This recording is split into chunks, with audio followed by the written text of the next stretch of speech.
तो बच्चों पिछले क्लास में इम्यूनिटी स्टार्ट किए थे, उसका जो आपका लेक्चर 1 होगा और लेक्चर 2 होगा, उसको देखने के बाद आप इस लेक्चर 3 पे आइएगा, तब आपको अच्छे तरीके से समझ में आएगा।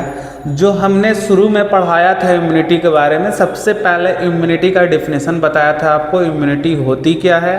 फिर मैंने बताया था फर्स्ट लाइन, सेकेंड लाइन और थर्ड लाइन के बारे में। फिर मैंने डिस्क्रिमिनेट भी किया था, मतलब कि डिफरेंसेस बताया था कि स्पेसिफिक क्या होता है और नॉन स्पेसिफिक क्या होता है। आज जो हम बात करने जा रहे हैं, जो पहला फर्स्ट लाइन जो हम लोगों ने पढ़ा था डिफेंस वाला, ये सेकेंड लाइन डिफेंस है। फर्स्ट लाइन डिफेंस में हम लोग ने फिजिकल और फिजियोलॉजिकल पढ़ा था। फिजिकल्स में हम लोग ने एग्जाम्पल पढ़ा था आपका, जैसे कि म्यूकस हो गया था, स्किन हो गया था, ये फिजिकल था। फिजियोलॉजिकल में आपका गट में हो गया था म्यूकस, HCl हो गया था स्टोमक में, ये सब पढ़े थे हम लोग। तो इस वीडियो को देखने से पहले आप सेकेंड वाला और फर्स्ट वाला पार्ट को जरूर देखें, तब इस पे आए। आज जो हम स्टार्ट करने जा रहे हैं, इसका नाम है सेकेंड लाइन ऑफ डिफेंस। ये इंटरनल होता है। सेकेंड लाइन डिफेंस में हमारा आता है सेलुलर बैरियर, और आता है हमारा इन्फ्लामेटरी बैरियर, और आता है हमारा फीवर, और आता है साइटोकाइन बैरियर। हम समझेंगे 1 बाय 1 करके। सबसे पहले आज जो हम क्लियर करेंगे आपको, वो जो होगा सेलुलर बैरियर होगा। ये सेलुलर बैरियर जो होता है हमारा, ये नॉन फैगोसिटिक सेल होता है। इसी को बोलते हैं हम natural killer cell, NK cell इसको शॉर्ट में बोलेंगे।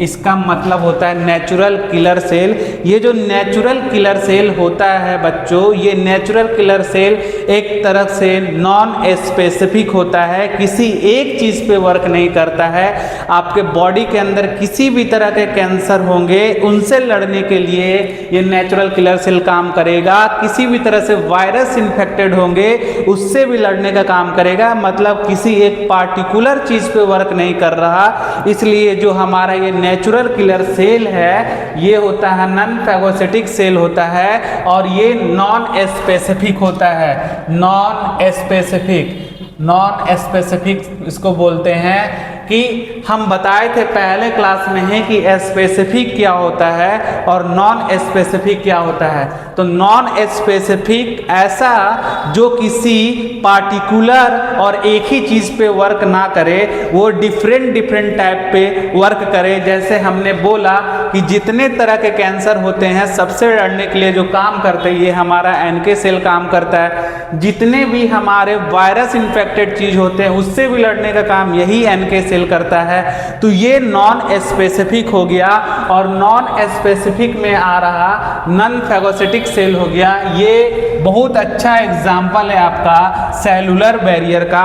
आगे थोड़ा और बढ़ेंगे तो आएगा हमारा फैगोसिटिक सेल। फैगोसिटिक सेल में पहले हम बात करेंगे ब्लड के बारे में। तो ब्लड में हमने बताया था मोनोसाइट, जो क्या है फैगोसिटिक सेल है, और दूसरा जो है हमारा न्यूट्रोफिल। और इसी न्यूट्रोफिल का एग्जांपल देखिए आप, क्या है PMNC बोलते हैं इसको। इसका पूरा फुल फॉर्म जाने तो पॉलीमॉर्फो न्यूक्लिएटेड सेल इसको बोलते हैं। पॉली का मतलब होता है बहुत सारा, इसका मतलब न्यूक्लियस जो हो सकता है वो टेट्रा हो सकता है, पेंटा भी हो सकता है, हेक्सा भी हो सकता है, और हेप्टा भी हो सकता है। इसलिए हम इसको बोलते हैं पॉलीमॉर्फो न्यूक्लिएटेड सेल। बात करें तो ब्लड में हमारा मोनोसाइट्स और न्यूट्रोफिल्स एक तरह से हमारा सेलुलर बैरियर का काम कर रहा। आगे की ओर बढ़े तो हमारा आता है टिश्यू, जिसमें होते हैं मैक्रोफेजेस सेल। ये मैक्रोफेजेस सेल हर जगह आपको मिल जाएंगे। बोन्स में बात करें तो हमारा ऑस्टियोक्लास्ट होता है, कार्टिलेज में बात करें तो कॉन्ड्रोक्लास्ट होता है, लिवर में बात करें तो मैक्रोफेजेस सेल होते हैं, और कफर सेल। कौन सा सेल? कफर सेल। ये कफर सेल यहाँ होंगे। ये टिश्यू का है, और ये इन्फ्लामेटरी काम कर रहा है। यानी कि आपका सेलुलर बैरियर में हमने पढ़ा non phagocytic cell, phagocytic cell, blood और टिश्यू के बारे में। यानी हर जगह ये मैक्रोफेजेस सेल है। इस मैक्रोफेजेस सेल को हम लोग बोलते हैं फैगोसिटिक सेल। क्या बोलते हैं? Phagocytic cell. फैगोसिटिक सेल वो सेल जो ईटिंग सेल होता है उसको फैगोसिटिक सेल बोलते हैं। इतना चीज हम लोग जान गए। फिर इसी सेकेंड लाइन डिफेंस मैकेनिज्म में आपका आता है इन्फ्लामेटरी बैरियर। हम लोग के बॉडी के अंदर जो इन्फ्लामेशन होता है वो भी एक तरीका का प्रोटेक्शंस के लिए ही होता है, इन्फ्लामेशंस। तीसरा आता है फीवर। किसी भी तरीका का अगर आपके बॉडी में इन्फेक्शंस वगैरह कुछ भी हो रहे हैं तो उसमें भी फीवर आएगा, ये भी काम करेगा आपका प्रोटेक्शन के लिए। इसीलिए क्या नाम है, सेकेंड लाइन ऑफ डिफेंस, ये इंटरनल होता है। और सबसे इंपॉर्टेंट है साइटोकाइन बैरियर, जो हम इस तीनों को अगले क्लास में बहुत अच्छे से डिफाइन करेंगे। सबसे पहले पढ़ेंगे हम लोग अगले क्लास में इन्फ्लामेशन, ठीक है। और आपको कैसा लगा वीडियो, आप इसको देख के कमेंट जरूर करिए। आपको कोई भी दिक्कत होगा आप कमेंट में करिएगा, सॉल्यूशन होगा उसका। आपको अच्छा लगा वीडियो तो लाइक और सब्सक्राइब करें हमें। और हम इसी तरह छोटे छोटे टॉपिक कुछ मिनट का लेके आएंगे जो आपके लिए हेल्पफुल होगा नीट एग्जाम के लिए। आप इसको पढ़ के एनसीईआरटी को बहुत अच्छे तरीके से पढ़ सकते हैं हम। और अगले क्लास में आपको इसी मैक्रोफेजेस सेल में आपको ऑस्टियोक्लास्ट्स के बारे में बताएंगे, कॉन्ड्रियोक्लास्ट्स के बारे में बताएंगे और मैक्रोफेजेस के बारे में बताएंगे। थैंक यू बच्चों।